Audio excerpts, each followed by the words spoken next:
balik lagi ke Ngompres atau Ngobrolin Mawapres episode keempat. Nah, kali ini aku datengin teman aku, Mawapres dari Fakultas Kesehatan Masyarakat Universitas Diponegoro tahun 2021. Di Ngompres episode pertama, episode kedua, dan episode ketiga aku udah datengin teman-teman aku dari Mawapres Nasional. Nah, sekarang gilirannya aku datengin dari Mawapres Undip itu sendiri, yaitu tepatnya Mawapres FKM. Nah, ini dia Fadullah ya, bisa diperkenalkan nama lengkapnya siapa, Kak? Halo teman-teman, aku Muhammad Fadullah, aku bisa dipanggil Dul. Oke. Aku mahasiswa BPLC 1, Fakultas Kesehatan Masyarakat 2021, bareng Afriza Seleksi. Oke, good. Oke. Kenal. Teman-teman kalau mau tahu lebih banyak ya tentang Dul, bisa subscribe ya akun YouTube dari Good Dul. Namanya apa, Kak? Halo Dul. Oke. First question that I want to ask for you itu adalah gimana perasaan kamu sih, Kak, jadi seorang Mawapres? Oke, jadi perasaanku jadi seorang Mawapres itu yang pertama banget kepikir adalah bangga. Karena itu kan emang ajang prestis ya, ajang membanggakan yang memang dikejar banyak mahasiswa juga gitu. Jadi emang suatu kebanggaan, kehormatan kita punya achievement Mawapres kayak gitu. Tentunya memang untuk achieve menjadi Mawapres itu kan bukan sebuah proses yang instan kan. Memang butuh perjalanan untuk kita lebih ibaratnya ngumpulin modal buat ikut aja Mawapres gitu. Memang dari awal kuliah tuh memang aku nggak punya tujuan untuk menjadi Mawapres. Cuma memang dari sejak awal kuliah aku emang aktif di beberapa hal seperti organisasi, kepanitiaan, dan tetap mempertahankan nilai kuliahku, akademiku agar tetap tetap tinggi. Jadi emang itu challenge-nya sih. Tetap akademik jalan dengan bagus, non akademik jalan dengan bagus, banyak achievement, banyak pengalaman, dan ternyata itu adalah modal buat kita ikut Mawapres. Jadinya aku daftar dan seleksi gitu. Alhamdulillah mendapat gelar itu. Oke. Tadi Kak Dul sempat bilang ya bahwa nggak hanya mempertahankan nilai-nilai akademik saja, tetapi juga tetap lanjut di organisasi, tetap lanjut di aktivitas-aktivitas lainnya gitu. Nah, gimana sih you make it balance antara non akademik dan juga akademikmu? Oke. Yang perlu diperhatikan sih yang pertama, kalau aku tetap memprioritaskan akademiknya. Dimanapun, kayak aku dari Tangerang kuliah di Undip Semarang, orang tua mengizinkan aku ke Semarang untuk kuliah kan, bukan untuk organisasi. Betul. Jadi gimana pun kita tetap harus memprioritaskan kuliah. Nah, organisasi itu adalah memanfaatkan waktu luang kita sebenarnya, atau kegiatan lain gitu. Jadi emang pertama banget aku harus tetap mikir, aku tetap harus kuliah, memprioritaskan kuliah. Nah, gimana caranya supaya aku kuliah tapi tidak memanfaatkan waktu lainnya di luar kuliah agar bisa berproduktif. Jadi ya produktif ya, bukan sibuk, karena beda. Betul. Sibuk dan produktif itu dua hal yang berbeda. Betul. Jadilah aku organisasi, aku juga freelance MC biasanya di fakultas atau universitas dan luar juga. Terus juga apalagi ya, panitiaan gitu. Jadi emang aku lihat nih jadwal sehari-hari aku. Aku kuliah di jam berapa sampai jam berapa, aku kosong di jam berapa, apakah waktu kosong itu bisa aku gunakan untuk hal-hal di luar akademik gitu. Dan jangan lupa juga pastinya lebih prioritaskan tugas kuliah. Jadi aku untuk bisa beraktivitas di luar kuliah, kalau ada tugas aku menyelesaikan tugas dulu agar lega gitu ya. Kalau mau ngerjain yang lain tuh udah lega, udah ngerjain tugas. Pun kalau emang tugasnya belum sempat dikerjakan, sebisa mungkin jangan sampai telat, karena udah telat dosen nggak akan peduli. Jadi tetap dianggap kita tidak ngerjain.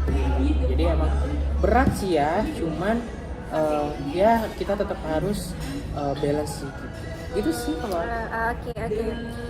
Menurut Kak Dul nih ya, aku manggilnya Kak biar aku tetap adik gitu. Iya deh. What the most interesting of being Mawapres? Apa hal yang paling menarik menjadi seorang Mawapres?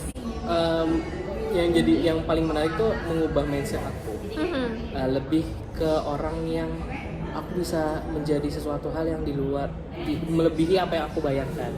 Ibarat Buzz Lightyear itu apa sih, menuju tak terbatas dan melampuinya gitu. Aku tuh selalu pakai itu tahu, kayak aku percaya kayak kita tuh bisa menuju ke hal yang sebenarnya di luar dugaan kita bisa. Padahal kita aja suka, sadar nggak sih kayak kita suka mendiskreditkan diri kita sendiri atau merendahkan diri kita sendiri. Orang merendahkan, kadang kita merendahkan. Kayak mau ikut ini, apaan sih, gue bisa apa? Betul. Apa yang gue punya bisa ikut itu. Jadi kayak kita belum nyoba loh, tapi kita sudah merendahkan diri kita. Kan dengan Mawapres interestnya itu kayak gitu. Jadi aku lebih belajar kayak mindset aku sekarang aku tanamkan, coba dulu, mulai dulu aja. Ini kayak Tokopedia ya, mulai aja dulu. mulai Nggak dulu disponsori ya? mulai dulu, coba dulu, perkara dapat, perkara sukses, perkara achieve, urusan nanti kita berusaha lagi. Yang penting kita mulai, karena dengan kita mulai kita lebih bertanggung jawab untuk bisa menyelesaikan apa yang udah kita mulai. Kayak gitu. Jadi intinya jangan takut untuk mencoba hal baru, jangan takut untuk lebih keluar dari zona nyaman, comfort zone kita, supaya kita bisa lebih achieve lagi potensi diri kita. Oke, jadi interestingnya dari seorang Mawapres itu adalah kita bisa mengubah pola pikir kita, teman-teman. Betul sekali. tentunya gitu. Oke, kalau what's the benefit that you get from being Mawapres? Apakah material ataukah non material atau apakah? Kalau material udah pasti ya, karena kan ajang Mawapres itu achievement ya, sebuah penghargaan. Pasti ada materinya gitu dari fakultas kalau aku. Nah, kalau non materinya lebih ke arah pengalaman kita lebih divalidasi sih sebenarnya. Karena kita udah aktif segala hal, wah kita dapat bonus penghargaan Mawapres.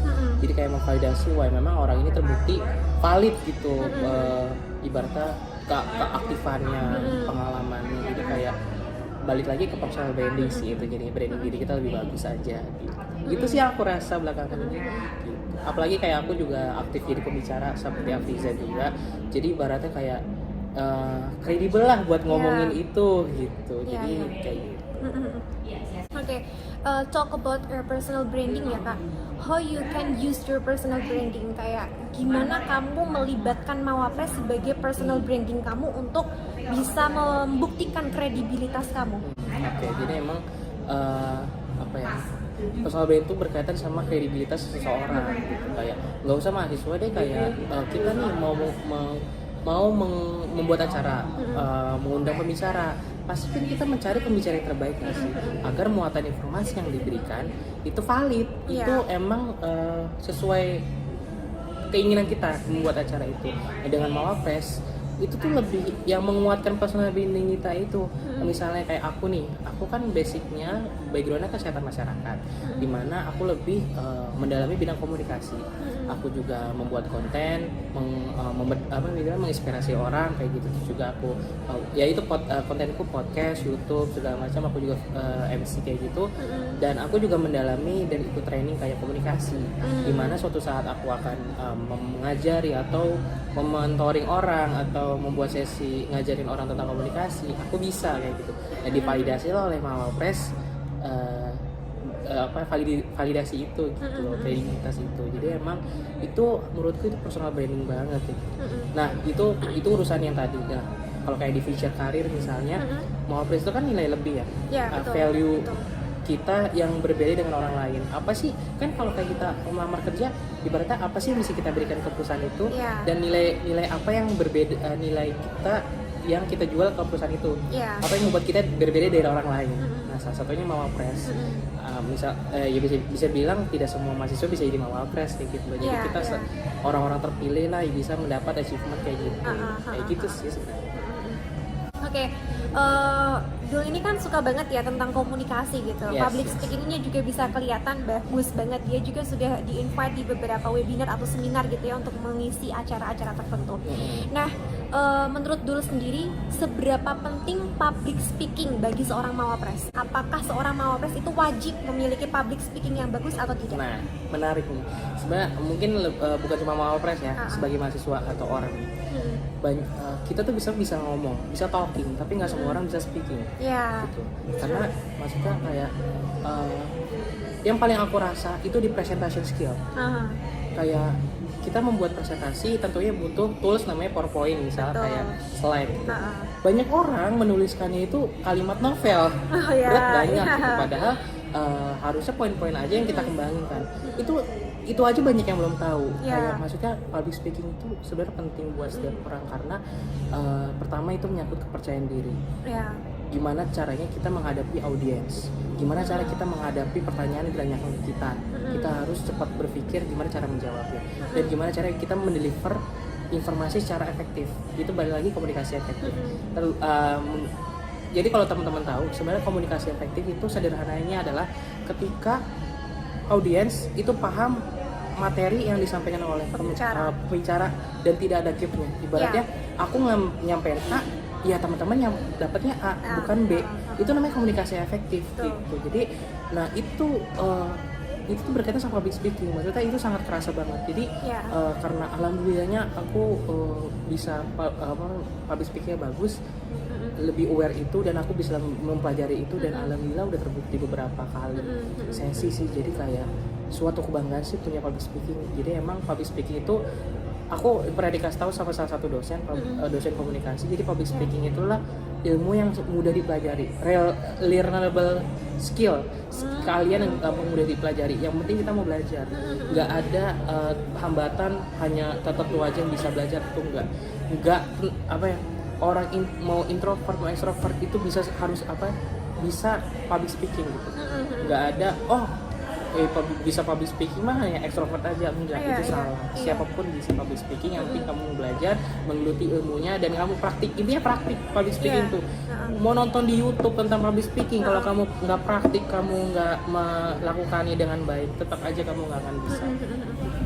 Keren banget, satu kalimat yang aku ingat dari Dul. Apa tuh? Everyone can talk, tapi nggak semua orang bisa speaking gitu. Keren. It's good sentence.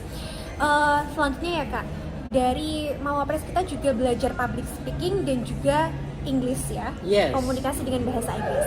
Nah kebetulan kan Kak Dul juga masuk ke ISEC gitu ya, suatu organisasi yang udah brandingnya adalah organisasi internasional gitu ya, yang berinteraksi dengan bule-bule di luar sana. Otomatis member-member dari ISEC juga harus memiliki komunikasi Inggris yang bagus gitu ya. Benar. Nah menurut Kak Dul sendiri, seberapa penting komunikasi bahasa Inggris bagi seorang Mawapres? Oke, jadi kita tadi ke belakang dulu saat aku di ISEC. Sebenarnya ISEC itu memang organisasi internasional, ya, dimana bukan berarti kita sok Inggris-Inggrisan sebenarnya. Karena kita organisasi internasional, bahasa pengantarnya, segala berkas-berkasnya memang harus pakai bahasa Inggris. Jadi mau nggak mau, bisa nggak bisa, kita tetap harus menggunakan bahasa Inggris. Jadilah ke bawah kehidupan sehari-hari kayak gitu loh. Jadi kalaupun kita berkomunikasi secara sehari-hari itu Indonesia. Cuman kalau emang harus membuat berkas, kita harus merapatkan sesuatu berkas, ya itu harus pakai bahasa Inggris. Apalagi kita sering berkomunikasi sama ISEC luar negeri gitu. Jadi ya itu tentunya pakai bahasa Inggris. Karena misalnya kita berkomunikasi sama ISEC Vietnam, kan ada perbedaan bahasa ya gitu. Kita Indonesia, dia Vietnam, tengah-tengahnya bahasa internasional bahasa Inggris. Jadi mau nggak mau pakai bahasa Inggris. Dan perlu diingat, nggak semua yang masuk ISEC itu udah pasti bisa bahasa Inggris, itu enggak. Itu bagian dari pembelajaran teman-teman. Aku dulu bahasa Inggrisnya sangat amat jelek sekali, aku bisa katakan itu karena emang aku sangat jelek banget. Aku diterima ISEC dan enjoy menjalaninya. Kalau emang harus pakai bahasa Inggris, deg-degan sih, nervous sih, lakukan. Coba dulu. Ketika kita sudah coba, kita tahu apa yang kita evaluasi. Wah ternyata vocabku kurang. Ya kita jadi banyak baca vocab, mempelajari vocab. Wah grammarku masih kurang. Ya dikit-dikit kita belajarin yang kurangnya itu. Lama-lama di akhir outputnya adalah kita bisa bahasa Inggris. Meskipun mungkin tidak bisa langsung lancar banget, setidaknya ada improvement. Intinya kayak gitu. Jadi karena itulah aku bisa lebih siap lagi ikut Mawapres. Karena memang salah satu syaratnya kan harus bisa bahasa Inggris ya. Betul. Kalau kayak di tingkat Undip aja itu pakai bahasa Inggris ya presentasinya ya. Impromptu speech. Impromptu speech-nya bahasa Inggris. Kalau di fakultas Inggris. Aku ingatnya. Jadi kalau tingkat fakultas presentasi pakai bahasa Inggris. Iya, sama. Kalau di tingkat Undip itu presentasi Indonesia, tapi ada sesi impromptu speech. Kita dikasih tema tertentu, kita jelasin sebisa mungkin tentang tema itu yang kita tahu pakai bahasa Inggris. Itu challenge baru buat aku. Dan aku juga dapat evaluasi dari itu, dan ternyata memang nggak apa-apa. Yang penting kita udah nyoba dulu dan kita tahu apa yang harus diperbaiki, dan ya itu pengalaman yang sangat berharga. So you are agree ya kalau ISEC help you so much to improve your English? Ya, setuju. Tapi mungkin tidak secara langsung, tidak langsung aja. Tahap demi tahap gitu karena ya. Karena memang sejatinya dia bukan English course ya. Kan kalau secara langsung kan itu kursus bahasa Inggris. Iya benar. Oke. Perlu disebut nggak nih kursus bahasa Inggris? Nggak usah. Nggak ada promosi ya di sini. Tolong kalau mau masuk silakan. Oke. Terus Tadi kita udah belajar ya bahwa ternyata Mawapres itu harus punya public speaking yang bagus, Yes. English speaking yang bagus. Yes. Nah Kak, kedua modal ini yang harus dimiliki Mawapres membantu Anda nggak sih ketika mendapatkan MBKM ya? Kak Dul ini adalah dapat MBKM di Paragon ya teman-teman. Jadi Paragon kalau nggak tahu itu adalah perusahaan yang menghasilkan kosmetik paling banyak gitu ya. Contoh produknya apa Kak? Wardah, terus apa lagi? Emina, Kaf, makeover, makeover. ya. Kirain kan makeover dari luar negeri kan? Iya, Itu benar. produk Indonesia. Cintailah produk Indonesia. Nanti masuk ya tolong makeover Emina Dan tolong masuk. ada banyak brandnya lagi. Jadi dia market leader kosmetik di Indonesia. Seberapa bisa membantunya apa ya namanya indikator-indikator tersebut, public speaking, English speaking di MBKM yang sudah Anda jalankan? Oke, jadi MBKM kan Merdeka Belajar ya, kampus Merdeka. Kampus Merdeka di mana aku ikutnya di magang bersertifikat atau namanya MSIB. Jadi dari kaitan Mawapres ke magang kampus Merdeka ini, jadi perlu diketahui teman-teman kalau Paragon itu kan industrinya FMCG ya, fast moving consumer goods, dimana emang produknya itu yang tadi disebutin. Nah, itu yang dibutuhkan sebenarnya mahasiswa yang punya employability atau dia bisa tanda kutip bisa bekerja, karena tidak semua yang ibaratnya orang pinter akademik itu juga gapnya itu adalah sepinter-pinter orang kadang nggak bisa kerja gitu karena dia hanya pintar akademik aja gitu. Ya, Makanya ada magang dan ada kita aktif di organisasi di kepanitiaan itu sebenarnya untuk menumbuhkan employability kita. Nah kaitannya dari Mawapres pertama paling kenceng untuk personal branding itu yang paling kenceng saat interview tapi itu saat interview tapi untuk dari CV riwayat hidup kita itu lebih powerful karena memang balik lagi untuk meraih Mawapres itu proses kita harus banyak punya modal pengalaman ABCDE, organisasi ABCDE dan achievement lainnya itu bisa kita tulis di CV super powerful dan goalnya adalah misalnya achievementnya adalah Mawapres. Jadi itu yang paling aku rasa sih. Yang paling aku rasa itu CV menjadi powerful, personal branding di interview kayak gitu. Dan kalau kayak public speaking itu dipakai juga pas kerja, pas magangnya. Apalagi kayak aku di divisi yang memang sering banyak bikin acara keluar. Malah aku kadang yang kondak acaranya jadi kayak MC-nya, moderatornya, lainnya gitu. Jadi memang kepake banget, kerasa banget gitu.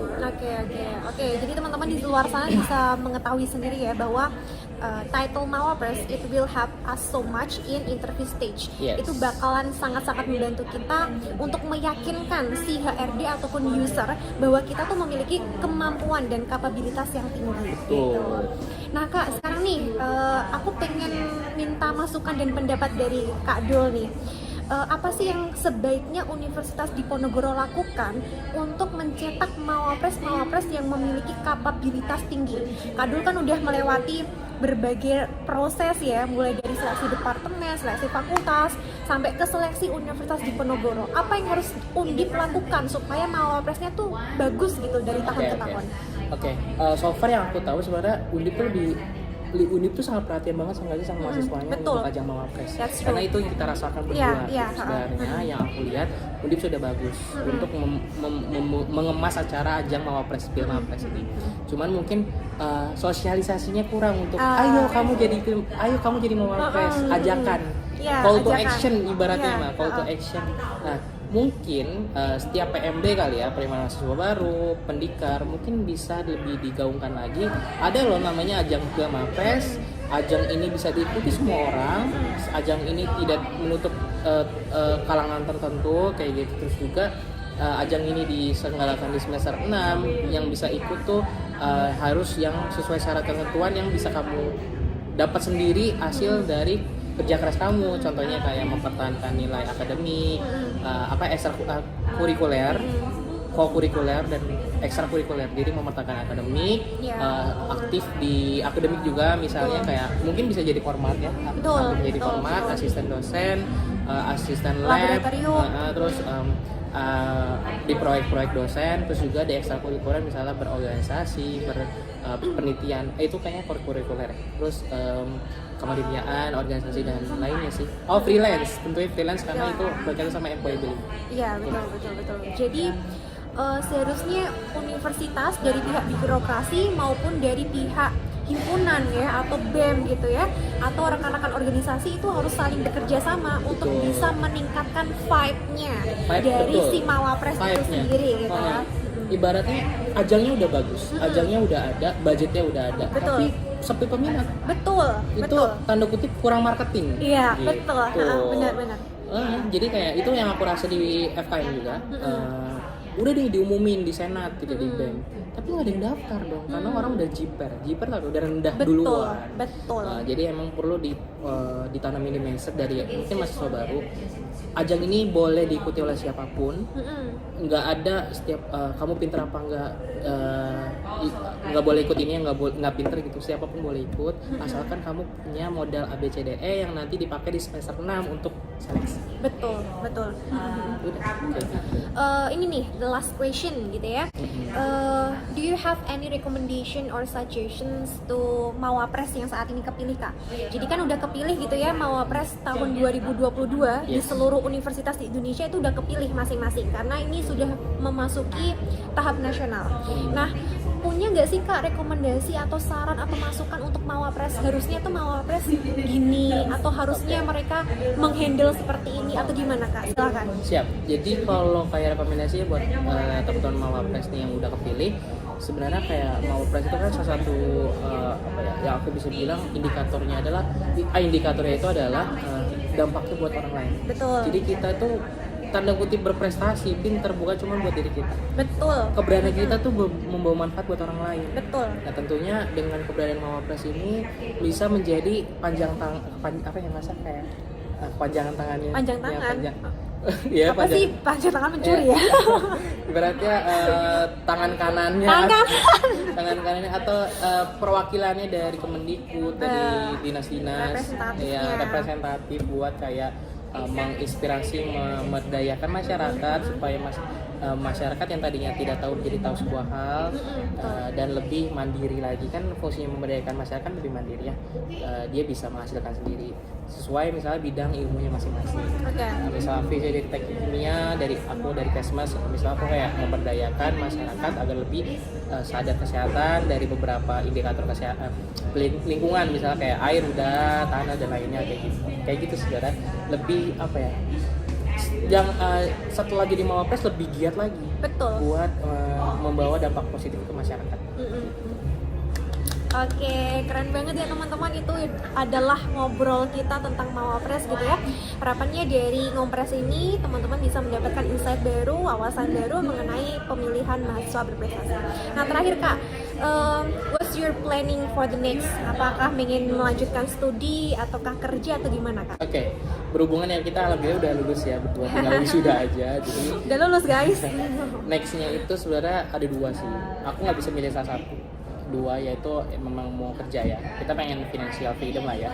Gitu. Kita betul. pengen punya penghasilan sendiri, pengen mungkin mensejahterakan orang tua kita yang tanda kutip balas budi kayak Betul. gitu. Nah, tapi terlepas itu juga aku ingin mendalami ilmu aku juga pengen S2, bahkan S3, S4 nggak ada. Gitu aku ingin S3 ada. Iya, S4 nggak ada. Aku ingin mendalami ilmu aku karena aku percaya pendidikan itu bisa meningkatkan derajat manusia. Betul. Jadi exactly. Terlepas ibaratnya masa kayak jangan kuliah tinggi cuma karena pengen gaji tinggi. Betul. Intinya satu dulu, derajat kita meningkat, ibaratnya meningkatkan derajat. Jadi aku ingin S2 insya Allah kalau diterima terus juga ya kerja, dan aku ingin setiap kegiatanku, setiap hidupku, selama aku hidup aku pengen bisa membawa dampak baik bagi sekitarku kayak gitu, lewat gerakan sosial aku buat, organisasi aku buat, atau hal-hal inisiatif yang aku dan tim buat kayak gitu. Jadi ingat satu, kita itu hidup bukan buat diri kita sendiri tapi juga untuk orang lain gitu. Dan bisa mungkin dimanapun kita berada membawa dampak baik positif gitu.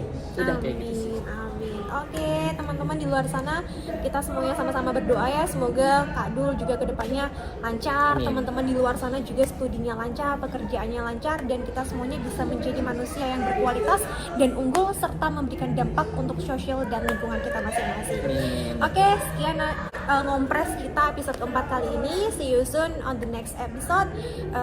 Sampai jumpa di lain kesempatan. Don't forget to subscribe Helodul dan juga Afiza Nimatu Saada. See you, bye bye. Thank you.